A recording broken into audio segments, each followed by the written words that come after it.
আমার মেয়ে বলতেছে আব্বু আমি নিঃশ্বাস নিতে পারতাছি না, আব্বু আমার বুকটা ব্যথা করতেছে। এই কথা আমার মেয়ে বলছে।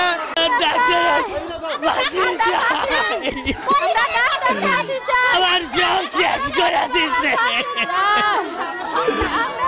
আমার সব শেষ করে দিচ্ছে। আমি আর বাঁচি আমার সোনার চাচা, আমরা ফাঁসি চাই, ডাক্তার ফাঁসি চাই, আমরা ডাক্তার ফাঁসি। রাত্রে 10টা বাজে আমার মেয়ের অপারেশন করছে। অপারেশন করে ডাক্তার বলতেছে কিছু খাইতে দিবেন না। আচ্ছা ঠিক আছে, যদি কিছু খাওয়ান নার্সের সাথে আলাপ করে খাওয়াইবেন। আচ্ছা ঠিক আছে স্যার, খাওয়াবো। তখন রাত্র বাজে 3টা, আমার মেয়ে বলতেছে আব্বু আমি নিঃশ্বাস নিতে পারতাছি না, আব্বু আমার বুকটা ব্যথা করতেছে। এই কথা আমার মেয়ে বলছে। বলার পর আমি ডাক্তারে বললাম, ডাক্তার আমার মেয়ে কিরকম জানি করতেছে। আমার মেয়ের আগে 5টা সুই দিল, ইঞ্জেকশন দেওয়ার পরে কিছুক্ষণ পরে আবার দিল 2টা, দেওয়ার পরে 3টার পরে একটু মায়ের শান্ত হওয়ার পরে আবার মাইয়া এরকম কথা বুঝলা, আবার মায়ের সুই দিল 5টা। সুই দেওয়ার পরে যখন বাজে আপনার 9টা, দেখলাম কি মায়ে বলতেছে আমারে যাবো, আমার ক্ষুধা লাগছে, আমি পানি খামো, আমার খাওয়ান দাও। আমি ডাক্তার বললাম, ডাক্তার আমার মেয়ে অনেক ক্ষুধার্ত, কালকে সকাল 10টায় খাইছে, এখনো কিছু খায় নাই, আমার মেয়ে কি খাইবো?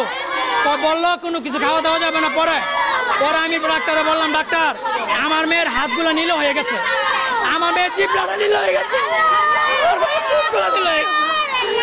ডাক্তারে বললো কোনো সমস্যা নাই, ভালো হয়ে যাবো। আমার মায়া তো শ্বাসকষ্ট রুগী না, আমার মায়ের অক্সিজেন লাগাইছে, 8টা-10টা অক্সিজেন শেষ করছে আমার মেয়ের।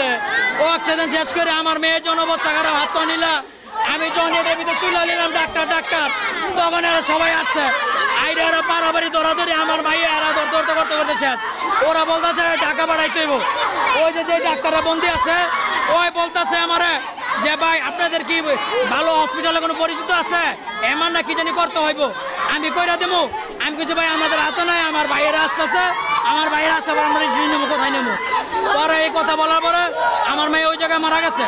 মারা যাওয়ার পরে এই জায়গায় একটা লোক আসলো উচালাম্বা, ওই লোকটা আইসা বলতেছে মেয়ে কার। আমি বললাম আমার, তো আপনার সাথে আমার কথা আছে।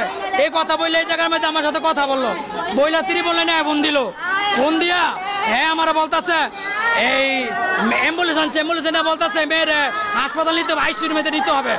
আমি কিছু না, আমার মেয়ে মারা গেছে এখানে, আমার মেয়ে আইসিউ যাবে না। পরে কইতেছে না আপনার মেয়ে জীবিত আছে, আমি না আমার মেয়ে মারা গেছে, আমার মেয়ে আইসিউ যাবে না। পরে আইসিউর ভিতরে জোরাজুরি